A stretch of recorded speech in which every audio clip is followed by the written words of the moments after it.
পাকিস্তানের করাচি বন্দর থেকে চট্টগ্রাম বন্দরে প্রথমবারের মতো সরাসরি একটি বাণিজ্যিক জাহাজ আসাকে কেন্দ্র করে ভারতীয় ভারতপন্থী মিডিয়ার অতি উৎসাহী ভূমিকাকে বাড়াবাড়ি হিসেবে দেখছেন ব্যবসায়ী নেতারা। উদ্যোক্তাদের দাবি, রুটটি নিয়মিত চালু হলে ইতিবাচক প্রভাব পড়বে আমদানি রপ্তানি বাণিজ্যে। আর বন্দর কর্তৃপক্ষ বলছে, ভারতের মতো আলাদা কোনো চুক্তি বা সুবিধা নয়, স্বাভাবিক প্রক্রিয়া অনুসরণ করেই এসব পণ্য বন্দরে নামানো হয়েছে। অমিত দাসের ক্যামেরায় সোহাগ কুমার বিশ্বাসের প্রতিবেদন।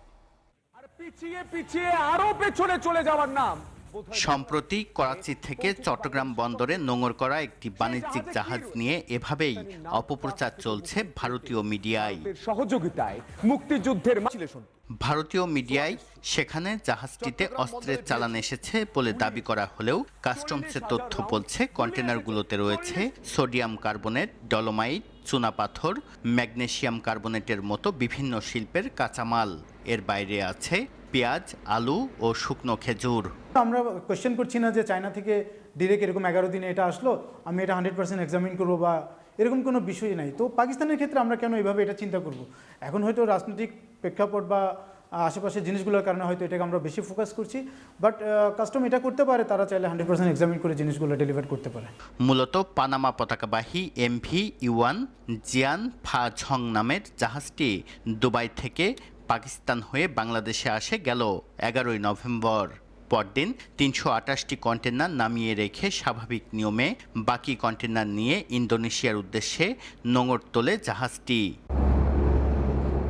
তবে এতদিন করাচি বন্দর থেকে সরাসরি চট্টগ্রাম বন্দরে কোনো জাহাজ আসার অনুমতি দিত না ফ্যাসিস্ট আওয়ামী লীগ সরকার। পাকিস্তানের সঙ্গে বাংলাদেশের বাণিজ্যিক যোগাযোগ চলত সিঙ্গাপুর কিংবা মালয়েশিয়ার ট্রান্সশিপমেন্ট বন্দর হয়ে। ব্যবসায়ী নেতারা বলছেন, সরাসরি এই রুটটি চালু হলে সুফল আসবে জাতীয় অর্থনীতিতে। আমরা কিন্তু কোনো এক সময় দেখছিলাম মানে কিছু জিনিসের প্রতি একটা দেশের উপর আমরা নির্ভরশীলতা ছিল, কিন্তু এটাকে কাটিয়ে ওঠার জন্য কিন্তু এটার কোনো বিকল্প নাই। তো সুতরাং আমরা এটাকে খুব ভালোভাবে দেখছি, এবং এটা যদি যেরকম আমরা ইউরোপে বাংলাদেশ চট্টগ্রাম বন্দর থেকে সরাসরি আপনার জাহাজ যেত, তো সেরকম যদি এরকম প্রতিটা সময়ে যদি বা প্রতিটা মাসে যদি 2-4টা জাহাজ যদি আসে, তাহলে আমাদের অনেক জিনিস কিন্তু খাদ্যদ্রব্য বলেন, আমাদেরও নিজস্ব গার্মেন্টসের র ম্যাটেরিয়ালস বলেন, আমরাও কিন্তু পাকিস্তান থেকে আনতে পারি। শিপিং এজেন্ট বলছে, সম্প্রতি দুবাই ভিত্তিক কন্টেনার জাহাজ পরিচালনাকারী সংস্থা ফিডার লাইন্স DMCC কয়েকটি দেশের বন্দরকে যুক্ত করে এই সেবা চালু করেছে, যার অংশ হিসেবে করাচি থেকে একটি জাহাজ চট্টগ্রামে এসেছে। এটা IGM, EGM সব সাবমিট করা কন্টেইনার লিস্ট সব পোর্টে আছে, কাস্টমার কাছে আমার হচ্ছে 80% ইম্পোর্ট আসে চায়না থেকে, আর 10% হচ্ছে কোথা থেকে আসে? ইন্দোনেশিয়া, মালয়েশিয়া, ইন্ডিয়া সবচেয়ে বড়, দুবাই, তারপর এরপর পাকিস্তান। তো এগুলা পাকিস্তান থেকে আসছে না আগে, এই জাহাজের প্রতিবাদ দিলাম।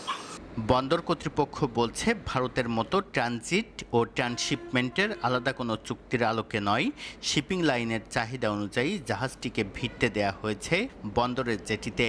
এটা করাচির সাথে আমাদের ডাইরেক্ট শিপিং এর কোনো চুক্তিও হয় নাই, কোনো চিঠিও হয় নাই, কোনো পারমিশনও দেয়নি আমরা। এগুলো জাস্ট ওরা দুবাইয়ের শিপে জাস্ট করাচি হয়ে নিয়ে আসছে।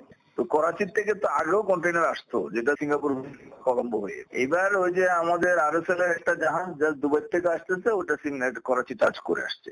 জাহাজটিতে পাকিস্তানের 18টি রপ্তানিকারক প্রতিষ্ঠান 337 টন কাঁচামাল রপ্তানি করেছে। পাকিস্তান ছাড়া সংযুক্ত আরব আমিরাত থেকে আনা কন্টেনারে রয়েছে খেজুর, জিপসাম, স্ক্র্যাপ লোহা, marble block, copper wire, resin, alcohol জাতীয় পানীয়। সোহাগ কুমার বিশ্বাস, SA TV, চট্টগ্রাম।